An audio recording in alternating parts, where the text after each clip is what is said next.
I've recently had conversations with people who recently moved into the UK on different visa categories, especially the skilled worker visa, and many of them, have been able to share with me some of their experience with the immigration officers at the UK point of entry. And it's really, it's really fascinating to say that many of them were asked almost the same pattern of questions before they were granted access into the country. And obviously we've heard stories and news of people who were sent back to their home country from the UK point of entry, and this is because of suspicion made by the immigration officers as regards the validity or the genuineness of their visa and relocation into the country. Which is why in this video I'm going to share with you the most popular questions asked by the immigration officers to people moving into the UK on different visa categories, talking about the questions asked by people moving into the UK on the skilled worker visa, tourist visa, dependent visa, student visa, and many more. So if you think this will interest you, or someone will be coming to the UK very soon, then you definitely need to share this video with them. And if you're coming across my channel for the first time, please hit the subscribe button to join the amazing growing family. And my returning subscribers, thank you guys for being here. I really do appreciate you guys. So without further ado, let's get right into the video. In recent time, there's been news going around as regards the genuineness of people coming into the UK on the skilled worker visa, and for so many reasons the immigration officers in or at the point of entry here in the UK have taken the upon themselves to ensure that the people being given access into the country, after they've been able to get their visa, they also still go ahead to ask some questions, random questions, just to confirm the genuineness. And this brings me to one of the things that has been common to people that recently came into the UK on a skilled worker visa. When I say recently, I'm talking of in the last 2 weeks, 3 weeks thereabouts. And one of the things that has been common is the questions of asking them where they're going to be working. Now this is one question that was being asked, and the first question, or one question that was really similar or common to many of the people I've spoken with in the past, is the fact that they were being asked where they'll be working and what job role they're going to be taking up. Obviously, someone who's coming to the country obviously should know where they'll be working and what job role they are taking up. And it was really surprising when some of them, they got to the level whereby they were asked to provide their CV just for them to see what they've done in the past. So it's really very important that if you're coming to the UK, and this is also for people coming on the student visa, if you're moving to the UK, ensure that you have most of your important documents on in your side bag.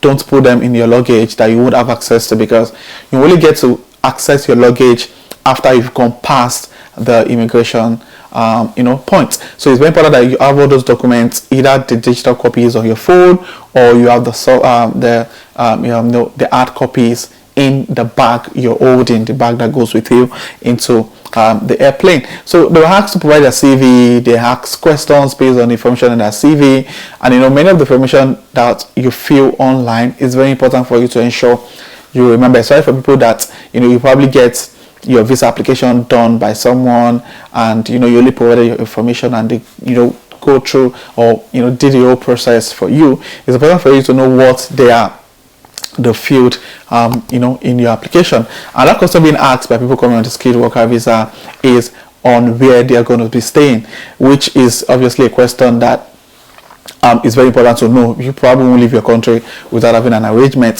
So if you've booked an Airbnb or you've rented an apartment, ensure you have access to those documents to show to them that, or if your employer is the one going to host you for a particular couple of months, ensure you have an email or a document to show where you'll be staying. So honestly, if you're coming on the skilled worker visa in the UK, ensure that when you are answering all of these questions, you're not answering them in fear.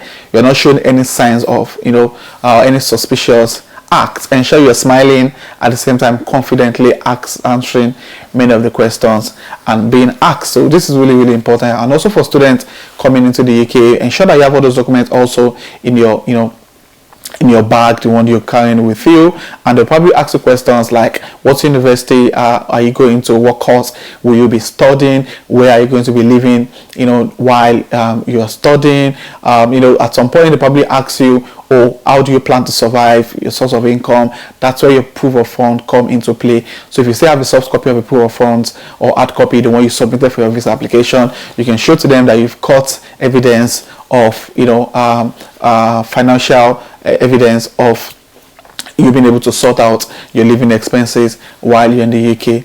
Other stuffs. And also for dependents, I have people who have recently come into the UK on the dependent visa, and they got asked a couple of questions. That's why if you're coming into the UK as a dependent, it's important for you to know what your main applicant do. So your main applicant does rather. So for instance, they'll probably ask you, okay, what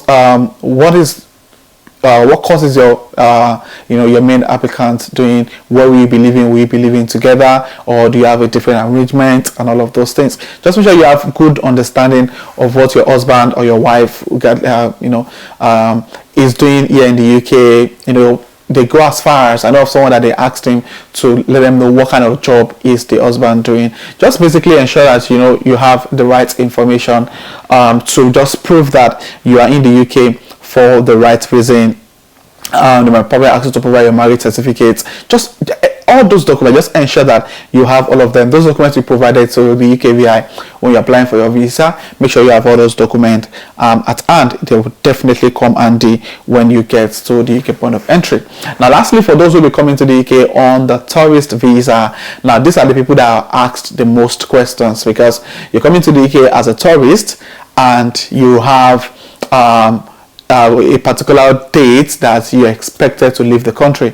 And recently the UK government is really trying as much as possible to reduce illegal migration for those who are crossing the coming to the UK through the small boats, and also overstayers, people who came into the UK on a visiting visa and has refused to go back to their home country. So there's been like a lot of strict rules in that regard. So if you're coming to the UK on a tourist visa or a visitor visa, you're probably going to be asked quite a number of questions. One of the most, or the question you can avoid, they're going to ask you is, what is the purpose of your visit? And remember, during your visa application, you have stated on the application why you're coming to the UK. Ensure that you're not giving a different answer to what you already stated. They're going to ask you, how long do you plan to stay in the country? Now this is important. If you're coming on a visitor visa, probably have a 6-month valid visa.